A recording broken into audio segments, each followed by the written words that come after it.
இளையராஜாவின் இசையமைப்பில் தென்னிந்திய திரைப்படங்களுக்கு ஈடாக ஈழத்தின் வாழ்வியலை சுமந்து ஈழக்கலைஞர்களின் கலைப்படைப்பாக உருவாக்கப்பட்டு திரையிடலுக்காக இருக்கும் அந்தோணி திரைப்படம் எதிர்வரும் மார்ச் 13ஆம் தேதியன்று திரையிடப்பட உள்ளதாக திரைப்படத்தின் ஏற்பாட்டுக்குழு தெரிவித்துள்ளது. அந்தோணி திரைப்படத்தின் திரையிடல் தொடர்பில் யாழ் ஊடக அமையத்தில் இன்று 23ஆம் தேதி ஊடக சந்திப்பை முன்னெடுத்த போதே இவ்வாறு கூறிய குறித்த படத்தின் ஏற்பாட்டுக்குழு மேலும் கூறுகையில், ஓசை பிலிம்ஸ், கலைவளதி, விஜய் பிலிம்ஸ் ஆகியவற்றின் பங்களிப்பில் உருவாக்கப்பட்டுள்ள அந்தோணி திரைப்படம் ஈழத்தின் முழுமையான படைப்பாக நீளத் திரைப்படமாக மிக பெரும் நிதிச்செலவில் உருவாக்கப்பட்டுள்ளது.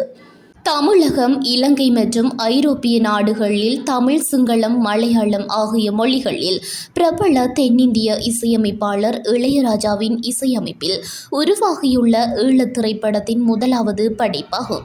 இலங்கை தீவின் கடலோடிகளின் வாழ்வியலை பிரதிபலிப்பாக தமிழ், சிங்கள, மலையாள மக்களின் வாழ்வியல் கலாசாரத்தை உலகுக்கு எடுத்துச் சொல்லும் கருவை மையமாக கொண்ட திரைப்படமாகும். அதன் அடிப்படையில் இந்த அந்தோணி தனது இடத்தை தக்க வைத்துள்ளது. ரசிகர்கள் அதற்கான அங்கீகாரத்தை வழங்கி முழுமையான திரைப்படைப்பாக வெற்றியடைய செய்ய வேண்டும் என்பதே படக்குழுவின் எதிர்பார்ப்பாகும்.